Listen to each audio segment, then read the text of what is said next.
For a brief period in the 50s and 60s, living rooms across the country were abuzz with a new kind of party, a cultural hallmark of post-war America. These gatherings were where suburban women could share stories of domestic life, shop for new kitchen essentials, and, for the hosts, build their own businesses and contribute to the household with some easy supplemental income. By the mid-1950s, these at-home sales demonstrations were generating $25 million in profits, nearly $280 million in today's dollars. Fueled by a vast network of hostesses, lavish incentives and prizes, and a seemingly insatiable appetite for plastic food storage, the model looked unstoppable. Which makes it all the more surprising that behind the scenes, a feud so bitter and so tumultuous erased the very person who ignited the company's success from its history. And that's why this week's On Brand is on Tupperware. You're all jazzed up, really having a cow. You want your favorite show and it's on right now. It's on Brand. Welcome to On Brand with Jon and Marisa. I am the Jon. I am the Marisa. Okay. Or should I burp? Because Tupperware burps. Oh. All right, Tupperware, here we are. How do you feel about Tupperware? What? This was on my list Oh. for a very long time. I just assumed I'd eventually get to it. Here's what I think happened. I think last week I did an episode on J. Crew, and in J. Crew I mentioned that their humble beginnings were this catalog where they would get women's groups together, and I think I even said, it's kind of like a Tupperware party. And you were like, oh, thank God, I couldn't figure out what I was going to do. Tupperware. I had a few things on my list that I'm researching, and then somehow I'll obviously do down the line, but this one is just, it's a really good story, and I'll even say it was in development as a film starring Sandy Bullock. I don't know that I've ever talked about this on pod before, but there are times when, in bed, in jeans, surrounded by peeps, 34 pillows. Uncovered. Scrolling with the freaks, where I'll take a pause in my life and think about Sandra Bullock. How she's 70 and somehow looks incredible. She's 70 if J. Crew is 80. They are perpetually from the 90s. That's true. Always flawless. I don't ever like to say favorites. Like, I don't like to say you're my best friend or this is if my favorite color is Kelly green. Because I just think life is short. Why narrow it down to one? But goddamn, if she is not one of my favorite performers. Sure. Everything she does. Not a miss. Even if it's something I could give a fudge about. Like something dumb. I will sit her and watch her sit by a man in a coma waiting for him to wake up. I will watch her float in space, chase a bus, anything that she wants to present before me. I truly, and I know you probably think I'm being sarcastic, I love Sandra Bullock. I know you. I don't think you're being sarcastic. I have pulled back on Blindside just because the guy that it's about has said that he says he isn't like that lady movie. wasn't nice to him. Yeah, sure. Of course, not Sandy. But Sandy. I mean, I literally used to watch that every fall, every Thanksgiving. A seasonal favorite. Miss Congeniality. I mean, fun fact: unreal. My friend Jessica, who I think sometimes listens to the pod, she'll hate that I bring this up. I can never gauge where people are, and I don't question it or care. Sure, no pressure. She worked with me at Avatar, and it became a running joke. I don't know if you remember in Blindside. Have you seen it? I don't know that I have. Okay, so Blindside, it's, this underprivileged boy moves into this rich family's house. At some point, we go and meet his mom, who she seems to abuse drugs. She's like let her kids go. She's in a rough shape. Yeah. And she looks rough. And one Sunday I was watching it and I took a picture of it with my phone and I sent it to Jessica and I was like, I don't know, there's something about her that just reminds me of you. And for 10 years I was sending this picture of this. I love that. Rough actress to Jessica. That's cute. I would always make her a little upset. But Tupperware, we're not even doing, I feel like we should be doing an episode. And that's this week's On Brand is on Sandra Bullock. Sandra Bullock. Surprise guest, Sandra Bullock. Do you own any Tupperware? What are your thoughts about it? Tupperware. I own a couple of pieces that I got from Target before I was boycotting them, 3 years ago. Like Tupperware, looking Tupperware, or glass? They're now doing lids? Their vintage line. It looks like 50s Tupperware and it's in fun colors. One, and I don't think I'm the dumb person. I'm sure you'll tap on this. They're hard to close. You have to close them in the middle. Yeah. Sometimes people think the lids don't fit. I actually think I have one where the lids don't fit because I have two, and one of them I can close and the other one I can't. So I don't want to be like, and someone's going to be like, you don't know how to do it. I truly think the lid doesn't fit. And of course, I still have it. I don't think I've ever used it or given it away. But the burp seems pointless to me. Like, I understand. It's a fun gimmick. It's a fun gimmick, but it's not like you're not doing like a CPR on it. You're just like indenting the lid and then losing a little air to close it. But it's not like... Oh, you're not supposed to do CPR. I usually put it on the ground. I get on all... Staying alive. Bump, bump, bump, feel bump, for the ribs. Sure. That's why they have the 2 inches ribs on the lid. That's you go right. 2 inches below the rib. I think it's a bit of a scam. And actually, now that I think about it, we always had Tupperware growing up, like the big bowls that like someone would barf in if they had something. Yeah, they would become like sick bowls. But in my mind, the lids were so fiddly and so hard to get on that like you're pushing, you're lifting, you're burping, you're unburping, and it's just like now we have a snap. The snap is a snap. There is something satisfying about a sound that lets you know you've accomplished your goal. Sure. Like I feel like it burps. I'm like, okay. What's another example of a sound that lets you know you've accomplished your goal? Great question. I'm not going to say the plop in the toilet. Why? I don't know. I don't know. How does this I work? don't know. How does this work? I said when I walked out, it's just so cute that we have a podcast. I'm just dying. I love it. It's so cute. I love it. It's 200 episodes in. You're like, this is adorable. What is? I can't think of something. A Ziploc. They try to make that like say zip Ziploc, of a Ziploc, but that's whisper quiet. But did I love anything more than when blue and yellow made green? Yeah. Oh. Genius.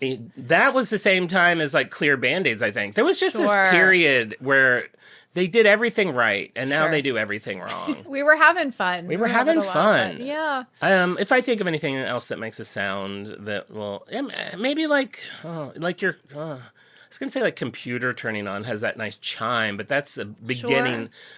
Now that I think about that chime, it is like hopeful. It's like, what am I going to create today? The next great American novel. The next great American novel. What kind of pornography am I going to watch today? More loads, load more. I mean, that's off brand, but go get our Patreon. You'll know what I'm talking about. So before we get into it, there was big brand news this week. Oh, yeah. Very exciting. And I think I brought this up, and I don't remember if it was on off or on. Did I bring up the woman on TikTok that did the Dr. Pepper jingle? Do you remember even talking about that? Yes, before. Yeah, like a while ago. Within the last 3 weeks. I don't know. Anyway, so right before, it was within the last month. This woman who goes by Romeo Show posted a TikTok, and she's like, Dr. Pepper, I have a jingle for you. And she's like, Dr. Pepper, baby, it's good and nice. Ba-dum-bum. That's it. And it took off. And I hate that now, yesterday it was like on the Today Show and everything. Now it's mainstream. I've been following this from day one. And it was one of those things on TikTok. If you're not on TikTok, when something goes viral like that, by the way, it's gotten up to 40 million views. Wow, that's great. 40 million. I don't think you're letting that register because you're typing something right now. But 40 million on TikTok, I feel like everything has 40 million on TikTok. No, most things don't even get a million. Like when I see something got a million, I'm like, okay, this is big. 40 million the people have spoken. It's very democratized. Unheard of. And when something goes big on TikTok, what's really fun about that community is like other people will then... They stitch it. They'll stitch it. People will add music to it. So people were creating this into a real jingle with music, and it was a lot of fun. But Dr. Pepper never did anything with it. And so then it started to be like, why isn't Dr. Pepper... Like, you were missing out on seizing this moment. Give her $5 million and take the jingle. Like, clearly people like it. Like, you'd be paying somebody else to come up with a jingle. Pay this lady. Exactly. So for like 2 or 3 weeks, it was this. And then like this other brand, I think Vita Coco, is that like a... Coconut water? Yeah, but I think it's called Vita Coco. Vita Coco coconut water. Oh, yeah. Okay. Yeah, I know it. So Vita Coco reached out to her and they're like, do it with us. So she does a jingle with them and everyone's like, yay. She a different jingle, or is it the same like Vita Coco? No, it's different. It's different. Like she's now got her little niche, but you could like it's cute. I could tell it's a Taylor Swift song, but it's a different song. Sure, but maybe to like a you'd be like, it sounds the same. I'll tell you what, she's a regular Barry Manilow. Don't get me started. Because we talked about that. That's an off-brand, the Band-Aid episode. And it's funny because it's even on the Band-Aid website, there's no mention of it. They're like history of their timeline. It's like The I'm Stuck on Band-Aid brand because Band-Aid Stuck on Me debuted in 1972. There's no mention of like written by Barry Manilow. Barry Manilow also wrote Like a Good Neighbor, State Farm is There. He also wrote McDonald's, You Deserve a Break Today. He did KFC, Pepsi, Stridex. So he did a lot of jingles, and it's very funny that I didn't know it. Funny. Yeah, it's funny that you didn't know it. I know when I heard that, someone reached out when I was doing the Instagram. They're like, oh, I can't wait to hear all about how Barry Manilow did the jingle. And I'm like, what are you talking about? I was like, it was Marissa's episode. She didn't bring that up. And I lost my mind. I know. Well, there you go. He wrote other jingles also. Well, a funny, now off topic, I had a friend reach out to me today who she's always around celebrities and asked if I like Barry Manilow. And I was like, oh, funny, you should ask. So I assumed there was maybe an opportunity I could have met Barry Manilow. Oh, yeah. I was like, I wouldn't mind meeting Barry Manilow. So I could say, and then he would sing the jingle and then I would play it on the pod. Oh, that'd be cute. Okay, so where was that? Okay, so Romeo show. So she does this thing, does Vita Water, whatever. Okay, so Monday, and this has been going on for 3 weeks, which is an eternity in TikTok land. I've seen it so many times. Monday, there's some big sports thing, the championship something, I don't know, some huge thing. Okay. Dr. Pepper commercial comes on. And it's her, you don't see her, but it's her jingle. Oh. Everyone loses their mind. Like, so she didn't post and go, guess what, Dr. Picker picked up my jingle? She hasn't said a word. Interesting. That's really cute. I saw it on TikTok, and it must have just happened because there's like 3 comments. I'm like, wait, is this real? And then slowly over a day, all my videos are about her. Everyone's like, oh my God, they did it. There's all these people analyzing it from like brand perspectives. Like Dr. Pepper handled this perfectly. Like if they'd done something really quick, it would have just fizzled out. But they allowed like 2 or 3 weeks of like us really rooting for this woman. And then they go in and they give her this huge, it's like second to the Super Bowl slot of doing this. We're hoping that maybe she'll show up in the Super Bowl too. I do not know if it's true. There are rumors that she was paid $2 million for her jingle. God, I hope so because that's what people get paid to write jingles. I know. And now, of course, all my TikTok have turned into people like, Coca-Cola, yeah. Like everyone's like trying to do like jingles on it.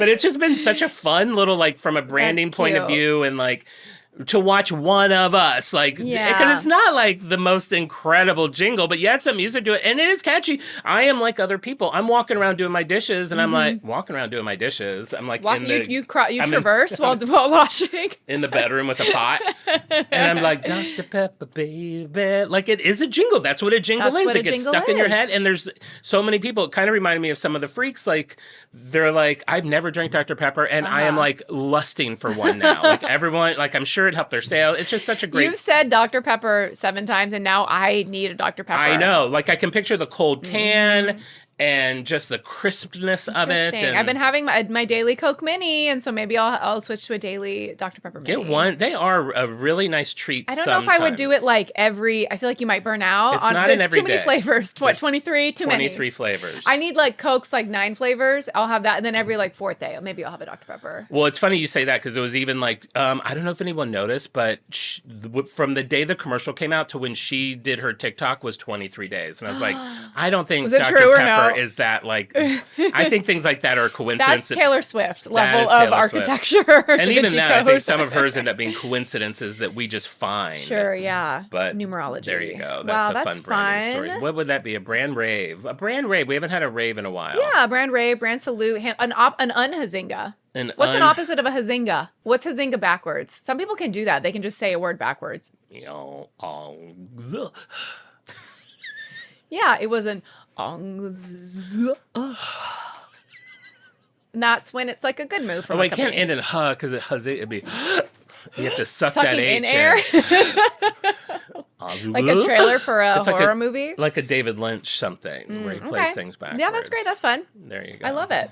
All right, so... Shall we get into Tupperware? So you have some now, you're not I have some now. I mean, we're in this day and age where most of my food storage is leftover takeout containers. Sure.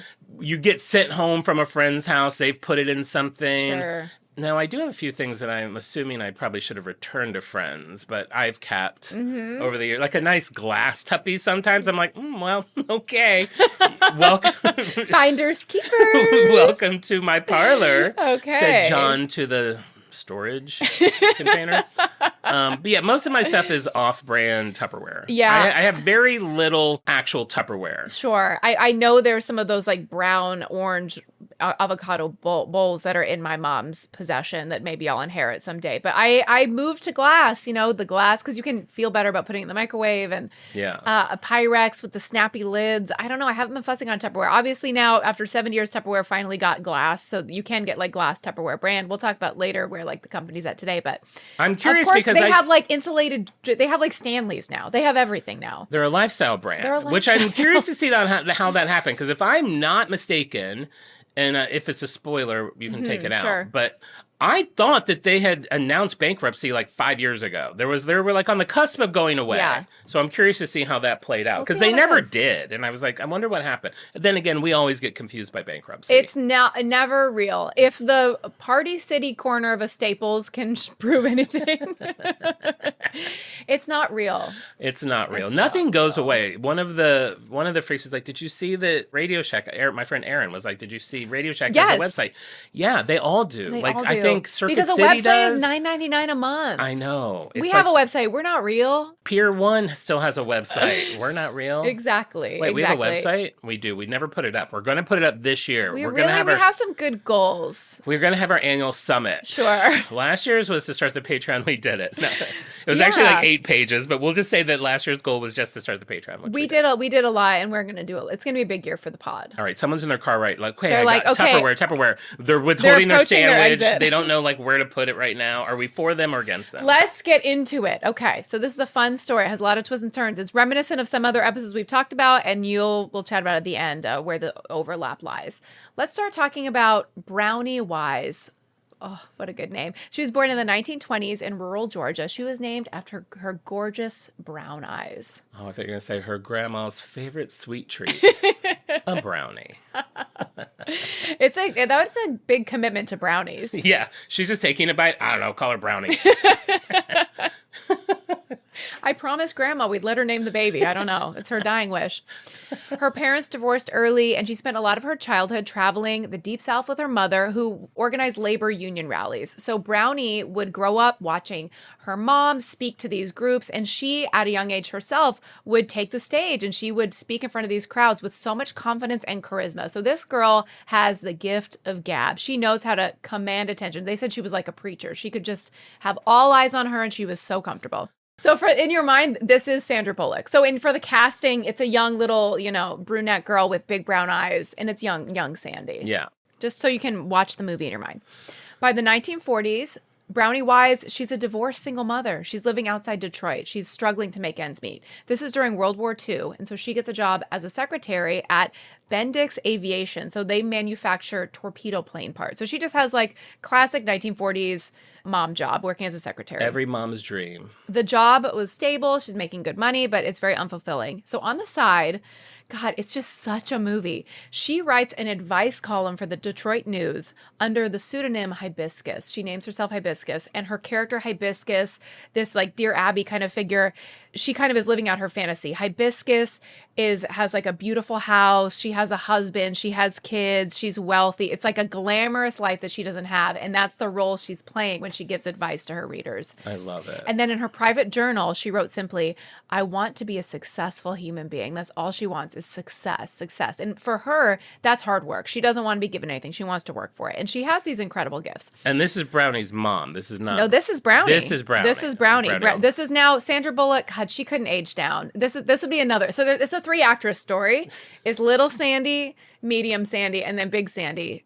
Big Sandy. Bring in Big Sandy. The great thing about Sandra Bullock is she could play all 3 eras. I honestly believe that she could. I'm telling you, that movie she was in with Channing Tatum, she did not look a day over 29, and she is pushing 90. She is 30 years older than Betty White on The Golden Girls. I would bet my life on it. Okay, so we have Brownie. Okay. So keep your eye on Brownie. Brownie's she's typing secretary. away, She's typing away. Got her diary. Got her advice column. We also have a man named Earl Silas Tupper. Come on. I know where this is going. A little on the nose, but we'll go with it. So his childhood, He grew up poor as well, same as Brownie. And born in 1907, he grew up on a farm in Massachusetts. He saw his mom, who had taken boarders, and she was just like struggling to make ends meet. His dad couldn't make a living as a farmer. He was like a lazy piece of crap that Earl really resented. He was like, he had an enterprise that even his father lacked. So when he was 10, he was selling like oranges door to door. He was just trying to do anything to try to make ends meet. So he got really like contemptuous of his dad's lack of ambition, and he became obsessed with like making a life for himself. So you kind of see like a little similar track with Brownie and Earl. Like they both have a fire in their bellies. Okay. So Tupper, despite his ambition, he barely graduates high school in 1925. Maybe the apple didn't fall too far from the tree. Can I ask really quick? Yeah, sure. And I could be totally off. Yeah. Did either one of them have a burping problem? Interesting. Did that come up in your research? I mean, I miss Barry Manilow, so it's possible it's out there. I'm sure on Egg Day, everyone's going to go, I can't wait to hear about Earl's burping problem. Why did Tupper burp so much? I can't wait to find out. He had a burping problem and it was interrupting a meeting. And so he had to cover and go, no, that's the sound that the bowl makes. So that they wouldn't get like, That was the bowl, not it was me. the bowl. That was the bowl. And then he's up all night trying to figure out how to make a bowl burp. The original ad was blame the bowl. Blame the bowl. Mm-hmm. There you go. So he barely graduates high school. It's 1925. He takes correspondence courses. He's filling notebooks with his sketches, his inventions. He fancies himself a modern day Leonardo da Vinci. There you go. His ideas are, these ideas exist, and I will post them on the supplementals, like his lined paper inventions, a no drip ice cream cone. Wow. Oh, it probably has a little lip around it. It has like ridges. It has like scales so that the I don't drip hate that falls because in. by the time you get to the bottom, it's all like soft. It's all soft. I don't mind the soft tip. I love a soft tip. Me too. A dagger-shaped comb, a camouflage comb disguised as a fountain pen, a portable necktie rack. Wait, a camouflage comb? A secret comb that looks like a pen. Oh. I don't know. So it doesn't look like you're carrying around a comb. Yeah. Okay. Combs come up so much in this story. It's really funny that this is like... This era in a nutshell is like combs were on the tip of everyone's tongue. Everyone was talking about combs. Combs used to be a much bigger deal. Remember on Picture Day? Like I looked so... I mean, my favorite thing, obviously, because it's me, about Picture Day was getting Stealing a free comb. Yeah. They gave you a comb to keep. I volunteered at Picture Day in the fall, and I combed kids' hair. It was a real full circle moment. There's a little like bag, like an open Ziploc bag, not even like factory sealed, of like little black combs, and you're just like... combing a little kid's. And you're like combing lice out of each kid's hair and collecting the lice in another Ziploc bag. To return to the photo company. Kids are disgusting. They really are. So he has this comb disguised as a fountain pen, portable necktie detector. People would dye their eyebrows. So wait, you were blazing past these. Portable... Sorry. Portable necktie. It was a rack, not a detector. Okay, I was like, boop, boop, boop. He's got a necktie. Move in. I feel like one resource described it as a dispenser, which is even like, maybe it was a portable necktie dispenser. I could see back in the day. When is it? Are we in the 50s? We are in the like probably 30s now. Oh, okay. I could see... Wait, is that right? Because I thought you said after World War II. Well, that was now we're Brownie. back. Now we're back to Earl. Okay, These so- are side-by-side all right. stories. So, like, for example, in the movie, it would say, like, 1925, Right. you know, just to re-rack the audience. I could see maybe him inventing like a roll of ties. Yeah. Like paper towels. Oh, like disposable ties? And you just pick one every day. Hello, sharks. I mean, genius. That's a very, like, 1940s traveling salesman invention. Yeah. Little shields that used to cover your eyeballs while you dye your eyebrows. That's something that would be on Shark Tank today, and they'd be like, I will give you $200,000 for 5% of your company. It would have to be on QVC. Yeah, we need a lawyer for that. I can get you on QVC by Friday. A toothpaste and shaving cream dispenser, a dispenser that dispenses both toothpaste and shaving cream. No. You don't That's want... Sky Mall. Can I tell you, here's something I'm stewing about. Okay, what? Anyone, brand, friend, foe, Sure. human, Yes. that puts a bottle of hand lotion on the bathroom sink. Oh, yeah. The number of times I have thought, I'm going to be washing, I can't wait. Oh, what is that? Oh, Clementine. I can't wait to sudsy up with my Clementine soap, and then it's lotion. Good luck lathering up with that shea butter. Good luck. It makes me furious. Well, and then it's harder to wash the lotion off. You can't wash the lotion off. It's meant to not wash off. It's meant to block water. It creates a barrier between your skin and the soap. And now you're scrubbing away. You've been in the bathroom 11 minutes. Your dinner's growing cold on the table. Your wife's getting mad. One of two things is going to happen in the bathroom. You're either going to put something in your hands that is meant to work with water and make you happy, or something that will fight water with everything that it's got. It's a very subtle, impish move for a homeowner to do on a guest. And they'll be able to tell. They're sitting in the living room waiting for you to come out. They'll be able to tell, like, no, he's been in there a while. I don't like switcheroo pranks. I don't like I don't switching. think You don't think they're pranks? I don't think they're pranks. I think it's. I just don't think I am beyond. It is not ingrained in us to read the thing that we're squirting on our hand in a bathroom. You ever put a line of Preparation H on your toothbrush? No, I've never done anything wacky like that. Have I? I don't think so. That's the common one. That's the common one. Yeah. Which maybe it works. I don't know. Or put like Nair on your use it as shampoo instead, and then you come out bald. Yeah, that's very 80s high school movie. Yeah. Sure. A non-surgical appendix remover he invented. No, that's like one of those magician party tricks where it's actually just a few pieces of bacon and some red food coloring, and they like rub their thumbs in and they're like, "Look, I got it out." And this is the best one. And there's drawings for some of these. Drawings don't mean anything. A fish-powered boat. Oh. And if you see these drawings, it's literally it's a boat that has like a fish's like way that a kid draws a fish, where you have like pin in that. James Cameron, please. Jim, you're not going to believe what I just found out. Could exist 100 years ago. Imagine a kid's drawing of a boat where you draw one eye and then like a little mouth, and then he like an arrow that's like boat, and then he has underneath the boat there's like 3 loops and like an arrow that says like this is where the fish go. So he's imagining like giant fish strapped to the bottom of a boat. It's going to be like, listen, I'm not saying it's not possible. Okay, I am, but I don't think that a fish, as far as my learnings, are like an ant. Like an ant can carry like basically 100 times over their head. Sure. I think a fish can carry 1/3 its weight. So it'd be like, fish has free will. Like where are they taking you? How are you steering them?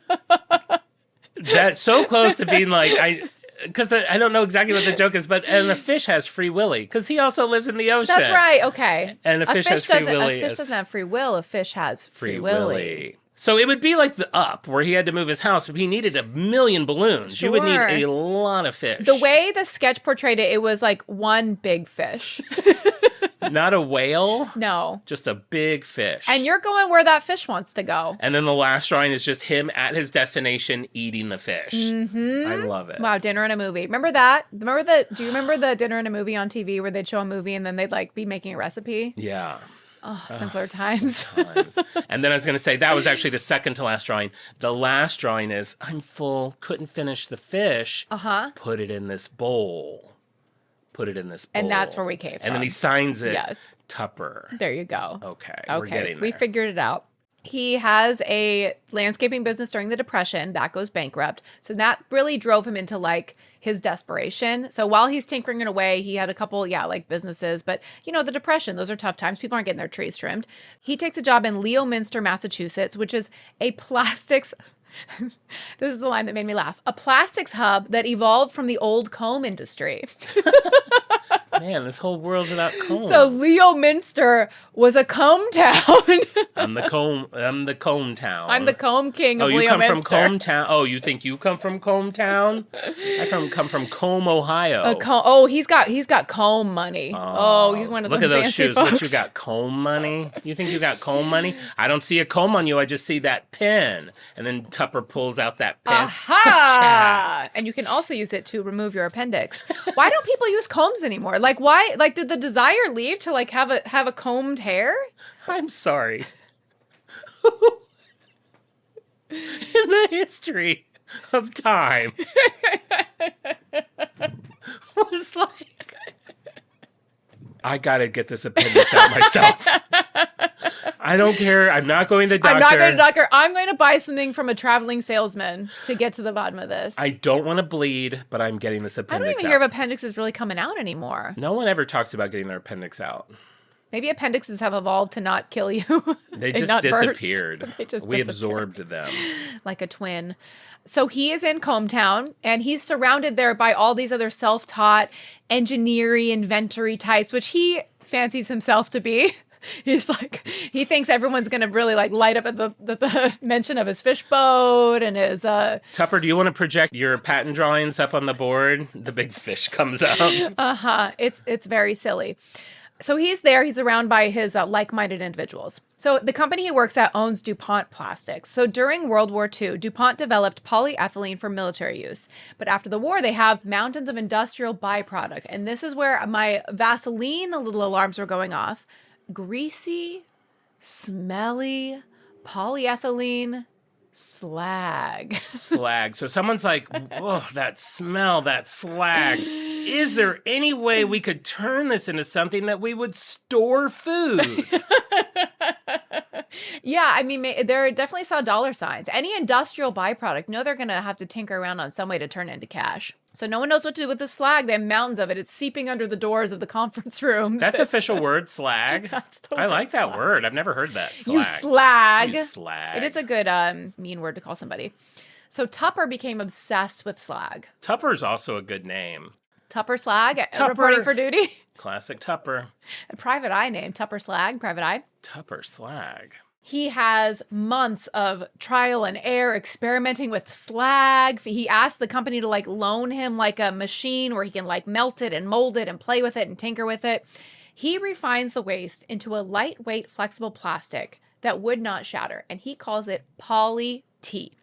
So he was inspired by paint can seals, he says, for this design. He designed an airtight, flexible lid that could be sealed with pressure and released with a distinctive... Burp. In 1946, he released his first product, which he called the Wonder Bowl. Did you know that was the name of the original Tupperware? I didn't. It's the iconic bowl. It's like mixing bowl size, has the lid. If you think of Tupperware, this is the one you think of. Wait, so the burp just say, Yeah, you're hearing it right. It just happened? The burp just happened. It's just sealed with pressure and you release it with a burp. Huh. It just happened. Just happened. It wasn't by design.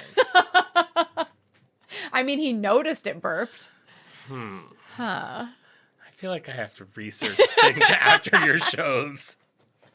We'll follow up on our snowflake debate the next episode. Nobody believes that. That was from snowflake. Off-Brand, so the people listening don't know this. Okay, the world record for a snowflake is 15 inches wide and 8 inches thick. Yeah, if you believe that, I have some slag to sell you. So the plastic industry loves the idea. This is something to do with all their mountains of slag that is driving them crazy. Design magazines love the design. They're calling it like modern art.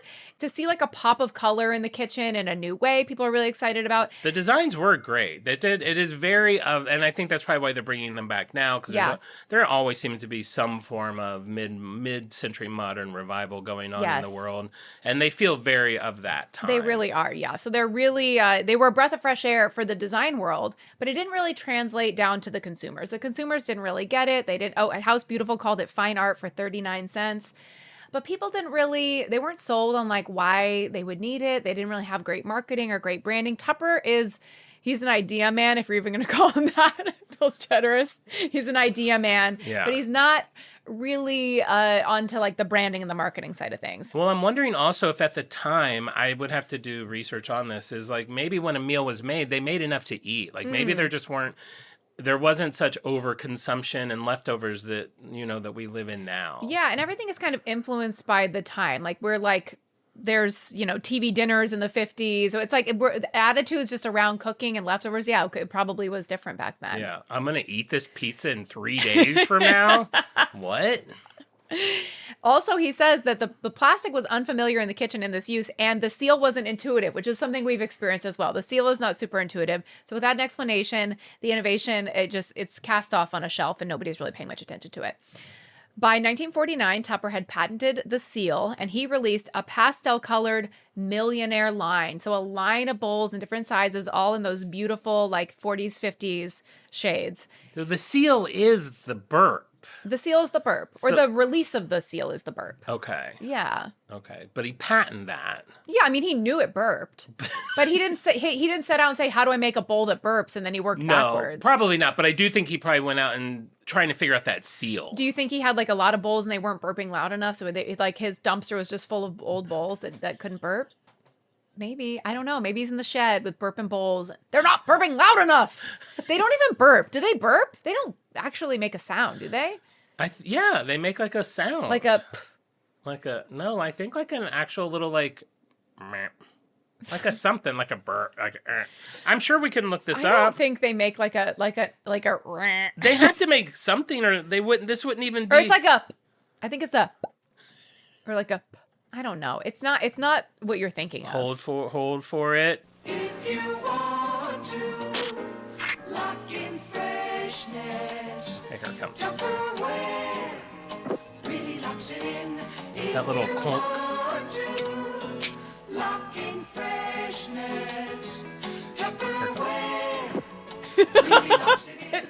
It's just the sound of something closing. It's a sound of something closing or a fart on a hard chair. What? It does. It's just the sound of something closing. It's the sound of something closing. A burp actually it's like creating a false memory, I think, about what they do. It's a good gimmick. So we have the Millionaire line. They're gathering dust on the shelves. Tupper's tinkering away. Who knows what he's going to think of next, this harebrained weirdo. We have Brownie Wise. We're back to Brownie. I forgot all about Sandra. Sandy, she's still the story. She's a huge part of it. So she has a Stanley home product salesman come to her door. This was a company that would sell hairbrushes door to door. Mm-hmm. What a time. And he gave her a terrible pitch. And she, seeing this salesman sweating and just like dropping the ball, bad Shark Tank pitch to get her to buy a hairbrush. And she's just thinking like, I could do that better. Mm-hmm. So she gets a job at Stanley Home Products, and they were experimenting. This is the same Stanley as this Stanley? Yeah, they later made insulated cups that apparently you don't like, but you do like, but you like if they're neon. I do like how long they keep ice. Have you gotten any new Stanleys since the original neons? Not many. What? Maybe one. Wait, what? At Christmas. What was it? It was sparkly. Just one at Christmas. Just one. You've only got one. Yeah. Okay. And it's sparkly. Yeah. Why don't you bust it out? I don't know. I've been really fine with this one for a while. Okay. Yeah. I look forward to meeting it someday. So she's working at Stanley, and Stanley's introducing this idea of selling products at home parties. So she tried it, and of course, she knocked out of the park. And I will show pictures of Brownie Wise in the supplementals. This lady is hot. As gorgeous. Okay. Cute as a button. She's like Marilyn Monroe. She's like Betty White. She's like Doris Day. She's just like the pinnacle of sweetness. So you can see why she was just the consummate saleswoman. So she tried to do these home parties. Of course, she was a young little kid standing in front of the crowd of the union rallies. She's gathering attention. She's comfortable in front of a crowd. So of course she rises through the ranks very quickly. She has this folksy blend of encouragement and showmanship, and she's very persuasive. She's a great saleswoman. But what set her apart is that she didn't just sell the product. She was so compelling and so passionate that she encouraged other people to also become salespeople. So this is like what we're noticing with this kind of like, I guess it's early pyramid scheme, feels like a wrong way to put it. But like she was saying, like, look how easy it is to make a little extra money working from home. You're hosting this fun party. So she was recruiting other salespeople as well. So she would see the women in the room that were the most like confident, like the most like friendly, and she would invite them to sell by framing it not just as work, but this is like an opportunity. So you can have flexible income, you can have recognition, you can contribute to your household, you can get a little getting around town money. Like right. Lucy always wanted a little getting around town money. You can have your own getting around town money. So she had a community at this time of women who had been pushed out of wartime jobs and are back in domestic life. Got it. You know what I forgot about it until just now. That's why I wanted to look up really quick on the computer. This is also Avon. Avon was known for going around and selling door to door. For sure, yeah. I don't know if did they have parties? I don't know. Yeah, Avon. It seems like they would, because you would need to try the makeup and stuff. Sure, you're getting a blush, you're getting a lipstick. Absolutely. Apparently, Avon started selling door to door in 1886. I look forward to hearing about that. I would do Avon. Yeah, do Avon. So she's crushing it at these parties for Stanley, and she wants a little recognition from the company she's working for. Stanley's president told her flatly that corporate leadership was no place for a woman. Get out of here. Imagine Sandy's face when she hears that performance. Wow. I mean, that's going to be the Oscar clip. She's furious, and she vows to prove him wrong. So she has a sales meeting in the 1940s. She's maybe with her team, maybe they're strategizing about their home parties, and she sees a box of Tupperware, like in the corner of the office, that is ignored. It's gathering dust. Nobody's paying any attention to it. She doesn't even think anything of it. Somehow, she accidentally knocks one of these Tupperware bowls onto the floor, but it doesn't break. It bounces. And that's when she gets the idea. She was like, okay, so this is a product you have to experience to want. This isn't something you can just buy from seeing it on a shelf. She immediately got what the department stores had missed. So this product would actually be perfect for this party model that she had kind of honed at Stanley. So she left Stanley and she started hosting Tupperware parties. I don't know. She would just, I guess, Tupperware, just as like a vendor. She would like become a vendor and she would sell Tupperware like through them. So it wasn't like an official arrangement. They weren't doing parties at the time. This was like she took on, I guess, herself as like a single person like retail outlet basically, and just sold them as an independent seller out of her home and with using the party format. She built the same strategy where she would demonstrate, she would do a spectacle where she would fill a bowl of water with the lid on and toss it across the room. There'd be food, there'd be drinks, everyone would be having fun. She did something that was very before her time.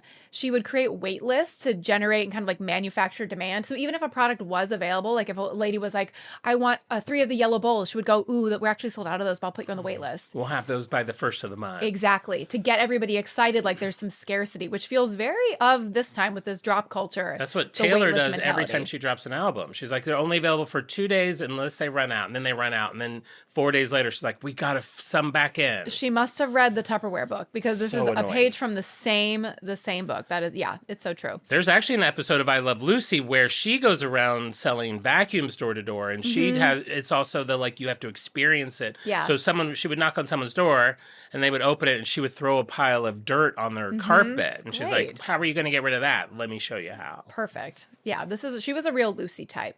And by 1951, her little Detroit living room operation outperformed traditional retail. So she was selling more Tupperware from her home parties than the department stores were. Is she traveling? It seems like at some point you run out of people in your neighborhood. It's like everybody in Detroit needs 95 plastic bowls with lids. They just do. She must be traveling around. Who takes notice but Earl Tupper himself? Interesting. He invites Brownie to Massachusetts. I can see the scene in this movie. This is a good scene. Someone comes into his office and I don't know if I'm interpreting these numbers right or not, but there's something happening in Detroit. He reads the paper. He's like, he can't believe what he's seeing. Takes a pin out of his shirt, flips it into a comb and starts combing his hair. He's like, get me Brownie. And then hits the throttle on his fish boat and takes off into the sunset. And then the fish, it's one of those movies because it's the 1950s where the fish is animated but nothing else is. And then the fish turns to the camera and he's like, here we go again. It's a living. It's a living. She delivers Tupper an ultimatum, which is pretty powerful for her to do at that point as a lady in Detroit. She says, abandon department stores and go all in on home parties or watch the product fail. So she's basically saying, like, if you want me to keep making Tupperware king, then you need to pivot because this is the direction for everybody to get rich. I mean, why couldn't you do both? I don't know. Well, do both. Hone in on it. Do both. Hone in. Because it's a scarcity. You know, it's like you got to get invited to the parties. They're not just on any old store shelf.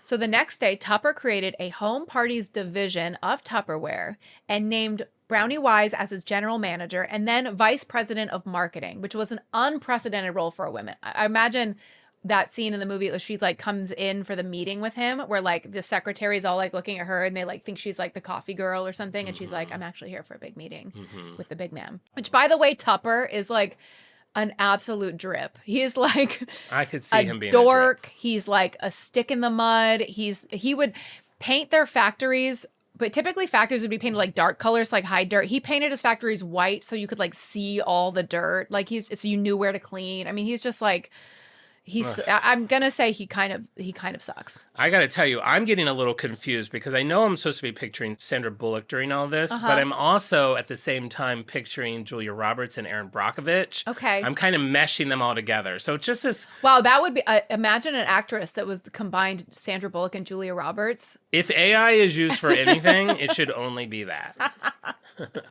We would be powerless. She could be president. We'd have nothing else to do. That laugh. That smile, so many teeth. So their partnership was very interesting because he is very practical and he's like kind of like volatile and like he's controlling, he's obsessive, like people kind of like are afraid of him. Whereas Brownie Wise is like, she's flamboyant, she's like electric, and she's like everybody's bestie. She's just like so charismatic and so good with people. And then people are like, Tupper is like a grade A drip. Under Brownie's leadership, of course, sales are exploding. Wholesale orders exceeded 2 million in 1952. Retail sales, I mentioned this in the beginning, reached an estimated 25 million in 1954, like 250 million today. So women, many of them who had been pushed out of the workforce after World War II, they're now having income, they're having recognition, they're having autonomy, because this just isn't in Detroit. This is now like national, the national widespread Tupperware party boom. Some husbands quit their jobs to work to support their wives. At that time, can you imagine? That's amazing. That's a strong man. That's a strong man. Willing or a lazy man. Support. That's a strong, lazy man. He's eating bonbons on the couch now. Her mantra was simple. She said, you build the people and they'll build the business. So I guess it is a little bit of a pyramid, but everyone's happy. I don't see the downside to this yet.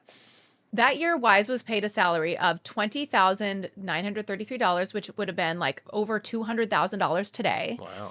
And the company bought a lakeside house for her near its headquarters in Kissimmee. And starting in 1954, she organized, this is how, like the type of boss she is. She had an annual jubilee, which was this like our summit. We're going to be doing this someday. An annual sales conference where top performing saleswomen are basically rewarded expensive gifts and bonuses and prizes in like a really like fun, silly way. And everyone would have a theme. So the one that I heard about, I wish I could hear more about the different themes, but in 1954, the themed event was Wild West, and she did what she called a big dig, where there were like 4,000 shovels in a big field of dirt with prizes buried in the dirt. Like, oh, that's fun. Mink stoles, jewelry, watches. A woman there was a little toy car buried. She found the car, and it was a new car that she won. And she was like laying on the hood, like, thank you, God. Like, oh my God. So crazy. She was like Oprah. That's you fun. Get a car, you get a mink stole. So she was really like celebrating her employees, and they were really invested in the success of the company because they felt appreciated. Yeah. So it really was like everything was pumping. It's amazing how that works. If you make people feel good, they'll do good. They'll work harder, and then you'll make more money, and you can give some of it to them. I mean, you don't have to like you still get to keep most of it, but you give them a TV. Give an employee a TV. Give a TV. Come on. Actually, I don't need a TV. Could I have the cash? You can have a mink stole. Okay. Next time I see you. It's all dusty. Mm-hmm. That same year, Wise was the first woman to appear on the cover of Business Week. So she is now like the face of Tupperware. And boy, what a face it is. I'm telling you. I'm picturing Dolly Parton, too. She's very Dolly Parton. She's like just folksy, sweet. She's just she's beautiful, but like a total girl's girl, just like the best. She was also a writer for the monthly company magazine, Tupperware Sparks. I used to subscribe to that. Why not Tupperware Burps? Interesting. Interesting. In 1957, Brownie published her autobiography, which was called Best Wishes, Brownie Wise. So you can see that she is now, when people think of Tupperware, they think of her. She's becoming one of those public-facing figures to represent a company, which isn't true for every company, but like in our Sharper Image episode, I talked about how that founder kind of became associated with the company, and he became like, there's like a mascot almost. Yeah. This enraged Earl Tupper. Tupper was mad. Tupper was He wanted to be so the face jealous. of it? He, for years, tolerated her celebrity. Don't tell me he threw acid on her face to scar her. To make her as hideous as him. This is a villain origin story? There was also something where she apparently used a Tupperware container as a dog dish. and Tupper thought that undermined the company's image. I mean, who cares? I'm sure people at home are doing that too. Like, big deal. She has so many of them. She's supposed to buy a dog bowl. She's the queen of Tupperware. She's supposed to buy a dog bowl. Buy a dog bowl? Ridiculous. So their relationship is eroding, and he is so jealous and so hostile that she is like on the cover of the magazines, and she is credited with Tupperware's success. He has visions of selling the company to avoid estate tax. And he thinks, well, maybe having a woman kind of at the helm as like the face of his company will hurt the sale of it. He's just so resentful and so bitter that she's like, which also it's like, look in a mirror, Tupper. Like, you think that like grumpy puss, you think anybody wants to like you think you're going to throw a jubilee? Yeah. No way. Your jubilee would be like a bunch of people sitting around like eating soup. Yeah. It'd suck. Combing their hair. Exactly. Taking out their appendixes. So in 1958, without warning, Tupper fired Brownie Wise. No. Fierce legal battle. This was her baby. She's the face of the company. All the employees love her. She ends up receiving only $30,000, which was 1 year's salary. She gets no stock in the company. She has no home anymore. She has no credit. Her name is erased from the company's history, and it still is today on the Tupperware website. How do we know so much about her? Well, I mean, we know it. We lived. We lived it. Copies of her book, With Love from Brownie, were buried behind Tupperware headquarters. This is how petty this is. There is a nice juxtaposition between the Jubilee digging for the prizes and then the digging for her autobiography. Oh my God. I mean, even if she didn't dig up the copies behind the factory in the movie, you'd have to maybe not flashback. Maybe you could flashback. Draw some cinematic parallels to the digging. In an ideal world for me, yeah. If I was the director, it would be like end credit start. Then we pull back into the movie, and it's, I mean, if I'm wishing, she's still alive. Yeah, sure. But it's that whoever plays her, Sandra, is at that site. She's like, I know that there's no way there's going to be any. Like here. She's walking past it, and then she's like, maybe I will check. And then she finds little bits and a corner pieces peeking out of the dirt, dust it off. Yeah. They can't take that from her. Within a year, Tupper sells the company to Rexall. He's not even keeping it? No, he wanted to sell it. He fired her, sold the company within a year. He sells it for $16 million. He divorces his wife. He buys an island. He moves to Costa Rica and renounces his U.S. citizenship so he doesn't have to pay taxes. And marries a big fish. He bought an island, so maybe that's why he needed the island so his wife can have access to water. Wow, him Splash. and his fish wife lived happily ever after. Why do you... He sucks. He sucks. People suck. Yes. Brownie Wise, she can never regain her former success. This is very Monopoly. This is very landlord's game. Monopoly. So she tried to start like a makeup company that she would do on her house party model, but it never really took off. Avon's already doing that. Avon was already doing it. She had to like come up with her whole new thing. She ended up becoming like a real estate agent. She made ceramics and, she never was able to regain that success. Earl continued inventing. In quotes, on the island. Until his death in 1983. He scribbled ideas everywhere he went. His kids said that he would be wheeled into surgery on a gurney and he'd be like with a pad of paper, like scribbling a new design for a hospital gurney. A coconut phone. There you go, a coconut phone. He's stranded on the island in this edition. He has no home. For me, it's ends up dying. He's like Castaway on the island. Yeah, it's like Castaway. So today, Tupperware, it's sold in 100 countries. Tupperware parties are still a thing. You can still have a Tupperware party. You can go on the website, fill out a form. You still can do it. Apparently, they still, surely not in the same amount, but... Nobody wants strangers to come into their house to talk about food storage. Talk about bowls. There you go. I mean, you get really... Some of these, like, takeaway places, you get really... I feel like it's one of those things where, like, you're not supposed to reuse them. Oh, yeah. But they're pretty nice. Like takeout containers, yeah. Yeah, I know. Like, it does seem... of a time. Like, there's so much competition now. There's so many companies making ways to save food. Yeah. I wrap it up in an old bread bag. A piece of foil, it's like, yeah, who cares? I know. It's like, I'm not going to go. Though I have been, not really tempted. A couple years ago, when they were kind of reinvigorating their vintage line, it would be like 32 pieces and all the colors were like different. Like, they had lovely colors and stuff. Yeah. But there's a 3-piece set at Costco now that people really like. Yeah. It's like a retro, but like, upgraded where the plastic is I'm sure that like polyethylene, there's like a better plastic that's like BPA free now. So Tupperware is still around. You were right. In 2025, the company was declaring bankruptcy, or it had been heading toward bankruptcy for a while. They sold off one of their international divisions to another international company. So it feels like, I think Tupperware is going to make it out okay. Yeah. I don't see them like going the way of the full dodo, but they clearly need to adapt. And just, what a story. The movie with Sandra Bullock was supposed to be developed in 2016, but obviously that fell apart. We should talk to Reese. Reese is always putting together some good stuff. I could see Reese being Tupper. I mean, honestly, Reese is 80 also. They're all 80. Babe, do you watch morning show? Reese looks good. She does not look 80. She could pass for 40. She's not going to play her as a young girl in Georgia. I think she's going to have pigtails and a big round lollipop playing an 8-year-old girl. Makeup, heard of it? Like, they can look young. Well, honestly, all children should be replaced by robots in movies anyway. So, and I picture Brownie being short like that too. I like a powerful woman who, like, when you meet him, they're like, "Girl, you're 2 feet tall." Like a Kristen Chenoweth, like that type of person. Yeah, yeah, a little powerhouse. Yeah, like a Lady Gaga. Let's say Lady Gaga. 5'6". Sure, Lady Gaga could play Brownie Wise. Lady Gaga is Brownie Wise on Broadway. It's another one of those stories of it's like a company kind of screwing over the lady who started it all, because she really did like launch the in-home shopping, the kind of even like the Mary Kay LuLaRoe, which was one of those at-home party selling at home. Mary Kay is a big story as well. I'm sure we'll cover it on the show at some point.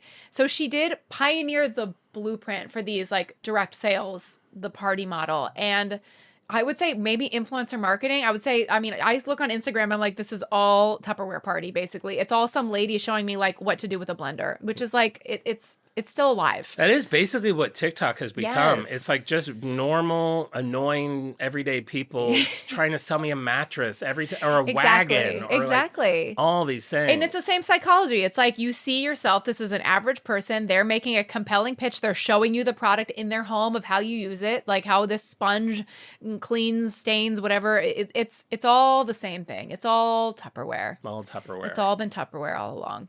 Wow. There you go. There you go. Yeah, Tupperware. So everything we know, it's been a long journey. I mean, I swear if you were on the Tupperware.com website, you would find something you like, because they do have pops of color. It is really like bright, fun. I remembered I did buy another piece from like Amazon maybe 4 years ago that I've never even used, but it looks so pretty in the picture. It's like a really pretty red, and it's like that thick, and it's just perfectly round. I think it's a cookie storage thing. Oh, a cookie storage container? Yeah. For all the cookies that I make. Yeah. But I was like, I need that. It's red. It's red. I wish I had known we were doing this. I would have brought that for the photo. I know. Is it on brand or off brand for you? It's a good question, because I would have immediately thought on brand, but now that I know the story, I don't love a woman that has been swept under the rug. Sure. With this guy, I mean, he looks like just like the guy you do not want to be stuck talking to at the party. Yeah. Like just, I'm telling you, a total dork. But such a good name. I love Tupper. It seems like...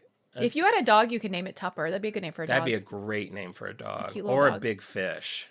Because that'd be a little wink. Like, powering your Tupper. boat. You should change Bloaty's name to Tupper. I should. I like a nickname. Hey, Tupper. Bloaty's looking really trim these days. I can't believe Bloaty's alive. I honestly, I almost like flushed Bloaty down the toilet, because everything I read was like the condition that made Bloaty bloated. They're like, he has maybe like 4 days to live. And what happens when the frogs get bloated like that, all their internal organs are getting like crushed. So I was like kind of thinking like the things I said were like, it's humane to kill the frog. Like put it in the freezer. That's what people do. Put them in the freezer. On froghaters.com. I didn't check the URL, but now that you mention it, I think it was froghaters.com. They said to kill it. They said, and I didn't, and I'm glad, because Bloaty's still alive and really healthy. I'm going to say it's a light on brand for me. It's okay. Not, because I don't think anyone that's involved with it now has anything to do with that history. Sure. It's probably 3 companies removed. I like that they're bringing back a retro thing. I don't like that I bought one and the lid doesn't fit. Yeah, who would like that? I mean, who would like that? You're not burping it right. Too lazy to take it back. You should try to get an exchange before if the company does go under, because then you really... I thought about that. You can write them and tell them if you have an issue with your lid. Yeah. Maybe I will. Yeah, light on brand for me. I'm going to say light on brand for me too, because I really do, I associate it with quality. Like even I've seen this set of bowls at Costco, and I do feel like I could use some more mixing bowls. So I do think like Tupperware is a trusted brand. Yeah. I kind of put it in one of those like legacy brands, like this has like a seal of approval. I'm going to say it's a light on brand for me too. Okay, good. Yeah, light on. Light on. Fun story, would be a great movie. Look forward to... I mean, someone should definitely, assuming all your research is correct and thorough. It may not be complete, but it is accurate. If I missed anything, for sure, let me know. I don't have an Emmy for research, so I'm like, I have no pride. But yeah, it does seem like it would make a really good movie. I agree. It was around the time that Jennifer Lawrence movie Joy came out about the mop. So it was like there was they probably thought like too much of the same thing. Let's wait until everyone gets 10 years older and then we'll revisit this. Exactly. Put a pin in this until 2027. Exactly. All right, cool. Well, thank you. That was great. Very fun episode. Great. Well, before we go, I guess I need to give some shout outs to some of our lovely freaks of the week. Awesome. And if you're wondering how you become a Freak of the Week, it is pretty easy. Every Wednesday in our Instagram story, I post a little puzzle. If you're able to solve that puzzle and let me know what our brand is going to be that week, I'm going to shoot you a little freak badge to let you know that you got it right. I'm going to add your name to the Wheel of Freaks. And every week, I'm going to spin that wheel at least 5 times. And that's what all these people did. And now they are our Freaks of the Week. We have Gail Kiaboo. We have Julie Grass or Grasse. We have Jim Sargent. We have Ben Trappy. And we have Jenna Kotak Thorne. I mean, 3 of those people. Gail's the one that sent us the treats from Hawaii. Julie is the one that lives in Texas that we did the episode on HEB for like 3 years ago. Yes. And Ben Trappy is the long not heir of Trappy Hot Sauces, which is a brand that I love. Oh my gosh, how funny. Wow. A lot of people. That is not why they are Freaks of the Week. They just happen to be. I also want to give a special shout out to someone I chatted with online from Cincinnati. His name is Justin Schaefer. And we were chatting, and I'm just going to read what he said, because I wrote this down a couple weeks ago, and I don't remember exactly. But he said, I always wanted to message you to let you know how much I love the show. My job is writing and hosting trivia nights around Cincinnati. And one of the categories I do about once a month is dedicated to the pod and the stuff I learned on it. So also thank you for that. So we are now a category in trivia nights in Cincinnati, Ohio. Wow. It looks like he has 3 different ones that he does. On Tuesdays, he's at Northside Yacht Club. Wednesdays, Queen City Radio and Over the Rhine. And Thursdays, Covington Yard across the river. His Instagram is at Approxno, APPROXKNOW. So, Justin, Thank you so much. I love that you're learning enough from us that you can make us a trivia category. We're trivia, bitch. Maybe we'll do... We're trivia, bitch. We're curriculum. We're curriculum, we're trivia. Bitch. We're trivia, bitch. You know what would be fun, Justin? Maybe we can do like you probably don't have, if any of these places have a place where you could show like on the TV, we could do like a video asking the questions or something absolutely. like that. Are you kidding? That'd be super fun. This podcast is so small potatoes. I feel like we're spreading in the same way like the song like Miss Mary Mac like spread like in the 1920s. Like how are people are just like finding out about it via like a trivia night or their teacher. Like I know. It's none of our reach is like from conventional methods. It's so crazy. Yeah. And then we'll get randomly, like last week, someone's like, hey, just wanted to let you know I'm a fan from Australia. And I'm like, how the hell? How? That's not even our first fan from Australia. Crazy. I love it. Brings me such joy. So there you go. Our Freaks of the Week. And Justin, thank you guys so much. And while we're giving shout outs, I'd like to shout out a lovely listener who left us a 5-star review on Apple Podcasts. We have Lee Loom 5 says, hands down my favorite. There is so much to adore about this show, but nothing makes me happier than listening to Marisa berate Jon into admitting an odd habit he didn't want to share. What the hell? I'm just living for Lee Loom. I'm living my life. Leave me be. It's fun learning about the brands, but I love when they go off topic. It feels like you're just hanging out with your hilarious friends, and it's one of the highlights of my week. Thank you so much, Lee Loom. I will continue to berate on your behalf. Wow. Did you sleep in jeans last night? No, but I have recently. It's been a genie week. Not all the time, but I have at least once in the last week. Wow, there you go. You're welcome, Lilu. If you haven't left us a review on Apple Podcasts, please do. It boosts the show, boosts morale. You can play Jon's Insta Egg game on Instagram on @OnBrandThePod or TikTok @OnBrandThePodcast.